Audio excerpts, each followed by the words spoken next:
You think you're making your own decisions. You think you're the one choosing your direction, setting your standards, deciding what's possible for your life. And on the surface, that feels true.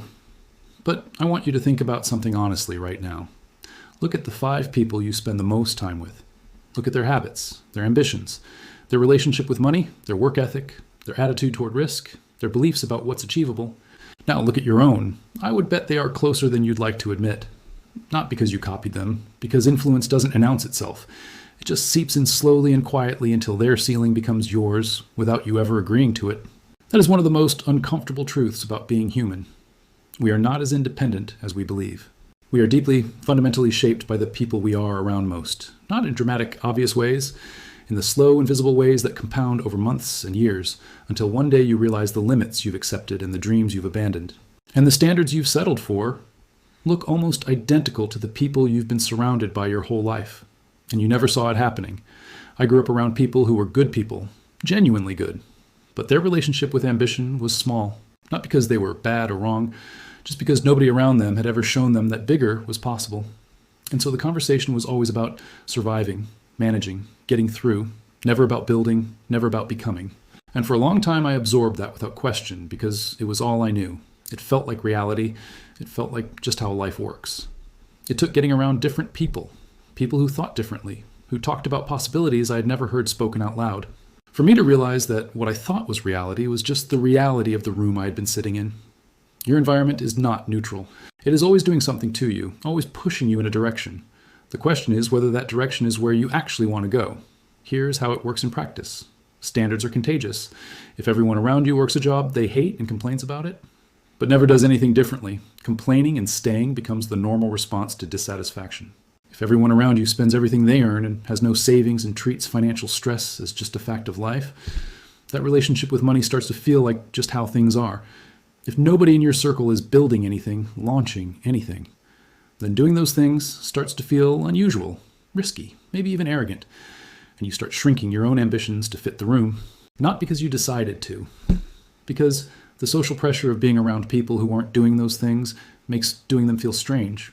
On the other side of this, when you get around people who are genuinely building things, the effect is just as powerful but in the opposite direction.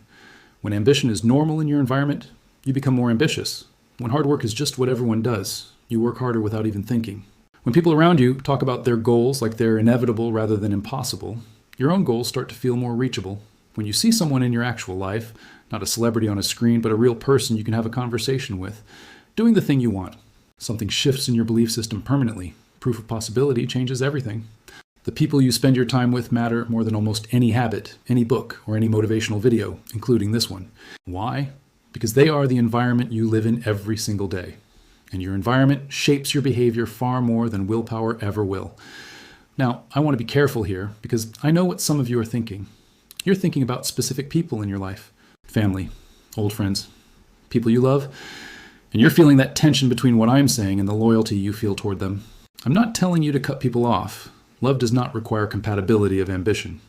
And the people in your life who aren't chasing big things are not less valuable. Some of the best people in the world have quiet, ordinary lives, and there's nothing wrong with that.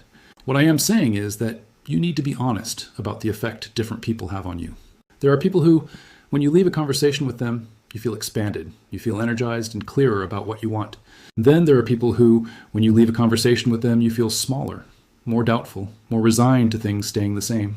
Both types of people can love you, but only one type is helping you become who you're trying to become. You have to be intentional about which relationships you feed with your time and energy. You don't have to abandon anyone, but you do have to add. Deliberately add people to your life who are operating at the level you want to reach. People who are having the conversations you want to be a part of. People who make your goals feel normal, not unrealistic. This isn't hollow networking. It's being strategic about who gets to shape your thinking, because your thinking shapes your life. The reality is, most people wait to be in the right room before they start becoming the right person. They think they need to earn their way into better circles first. But it actually works the other way around. You become the person first, and then the circles follow. That means doing the work before anyone is watching. You have to be willing to be the most ambitious person in the room for a while before you find the room where your ambition is ordinary. There is real discomfort in this that nobody talks about. When you start growing and the people around you aren't, things change. Friendships feel different, conversations feel smaller. And that is genuinely painful. It can feel like loss, even betrayal.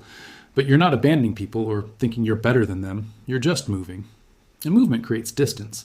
That's not a moral failure. It's just what growth looks like. The question is, are you willing to tolerate that discomfort to become who you're capable of becoming? Staying small to keep others comfortable is why so many talented people never reach their potential. Here's what I want you to take away. Your entire life, you've been shaped by an environment you didn't choose. But at some point, and that point might be right now, you get to start choosing your environment deliberately. Seeking out people who make you better and limiting time with those who make you smaller isn't selfish. It's taking responsibility for your own development in the most honest way possible. The people around you are deciding your future. That has been true your whole life. The difference now is that you can decide who those people are. Start choosing them like your life depends on it. Because in ways that are more real than most people want to admit, it does. And I want to add one more thing because I think it is the most actionable part of everything I have said. You do not have to physically be in the same room as someone to be influenced by them. The content you consume daily is also an environment. The voices you listen to while you commute, the accounts you follow, the conversations you replay in your head, all of it is shaping your thinking. Which means you can start upgrading your environment right now, today, without waiting for your social circle to change. Be ruthlessly selective about the voices you let into your head. Follow people who are doing what you want to do. Listen to conversations that expand your sense of what is possible. Read about people who came from where you are and built what you want to build. Consume proof of possibility every single day until your brain starts treating your goals as normal rather than exceptional. That mental environment is yours to design completely. Nobody controls it but you. Start designing it deliberately and watch how quickly your own thinking begins to shift. Because the version of you that is shaped by the right voices and the right proof of possibility makes completely different decisions. Different decisions lead to a different life. It starts with the room. Choose the room. Choose the voices. Choose the future they are quietly building for you. You might as well make the choice consciously. Let me bring this all the way home. Most people spend enormous energy trying to change themselves through willpower alone. New habits, new routines, new mindsets, and they wonder why it never fully works, why they keep reverting. It is because they are trying to become a different person inside the same environment that produced the old one. That is like trying to grow a different plant in soil that was never designed for it. Change the soil, and the same seed that was barely surviving starts to thrive without nearly as much effort. You are the seed, and your environment is the soil. Stop pouring all your energy into willpower and start putting it into designing your conditions. The people, the voices, the conversations, the inputs, the room. Get those right, and becoming your best self feels like a natural direction. That is the shift. Personal growth is not just an inside job, it is an inside and outside job. Start there. Change the room, change your life. That is the whole thing.